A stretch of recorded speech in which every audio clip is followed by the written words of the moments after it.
Protecting planet Earth has become more and more important in the past 2 decades. And as the custodians of planet Earth, it is our responsibility to look after the environment. For the last few years, we have been using the United Nations Sustainable Development Goals as our guiding light. We have signed a pledge to uphold the principles of these goals, and our alternative investment strategy is part of our commitment to building a better future for generations to come. When you invest, you commit to your future goals, and so responsible, sustainable development and responsible investing are interwoven. Umoya means wind, and today we've traveled to the incredible West Coast to visit the Umoya Energy Wind Farm. We are proud to be a part of this partnership together with other institutional investors, and today we'll be meeting with stakeholders to see how we are all working together to invest in a sustainable tomorrow. Sabri, tell me a bit about the Umoya Energy Wind Farm. So the story starts way back in about 2008. Yeah. When this land was actually purchased to explore phosphate mining. But at the same time, the renewable energy industry started picking up in the country. Yes. And then obviously the shareholders and investors thought, why not explore that avenue? So how big is this project? How many people do you have here? How many turbines do you have? Yeah, so the number of turbines obviously is linked to our power purchase agreement. So we were awarded a power purchase agreement to supply about 65 megawatts. We ended up with 37 wind turbines with a capacity of 1.8 megawatts each, and that is all able to then supply at full power and meet the demand of our power purchase agreement and our contracted capacity.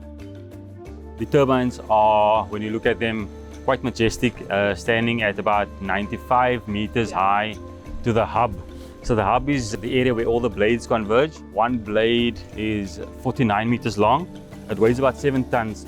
The nacelle, which houses the rotor that's connected to a gearbox, which obviously multiplies the speed of the rotor. And then that's connected to a generator, which generates the electricity. And then right in the back of the nacelle, there's a transformer, which then steps up that electricity from about 690 volts to 33,000 volts. And all of that energy is exported via underground cabling to our substation, facility substation. And then that is further then stepped up from 33,000 volts to 132,000 volts, which is the capacity that the national grid is operated at. We're able to power about 29,000 medium income homes, or about roughly 70,000 low income homes. So how many people do you have here? And how big is this project in terms of running it? So you're the boss Yeah, so during construction, there was quite a number of contractors on site. But during operation and maintenance, currently on site we have the principal contractor, which maintains turbines and all of the electrical infrastructure.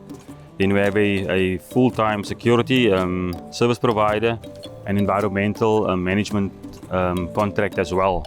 So in total we have about 15 to 18 staff members on site every day. Who benefits directly from the energy that you produce here? So the energy that we produce is exported directly into South Africa's national grid. And your partnerships, you have partnered with the West Coast National Park? Yeah, so we did, and that is all part of the round 1 bid proposal that was submitted for us to be able to construct this wind farm and to meet our obligations under our environmental authorization and agreements. So we've entered into an S20 or an offset agreement with the West Coast National Park or Sand Parks. Roughly half of the land that was bought has been designated as a conservation area, and that will eventually be absorbed into the West Coast National Park. And what about the community around here, what the impact and the benefits? So as with all renewable energy facilities, there's an economic obligation that we need to meet, where the IPP plows back into the community, but there's a designated area, so it's within 50 kilometers radius of the facility. I think over the past 7 years, there's been an excess of about 30 million rand plowed back into communities, and these are some of the most historically disadvantaged communities that our economic development and our social enterprise development team sort of works in. To be in the middle of the environment all the time, and all you leave is your footprints. Yes. That's it's something very nice to experience, close to your heart. Yeah, as well. Yeah. Standing under these huge turbines, I'm incredibly humbled by the beauty. But at the same time, I'm filled with hope that through partnerships and commitments like this one, we can all build a better future. Because with us, investing is personal.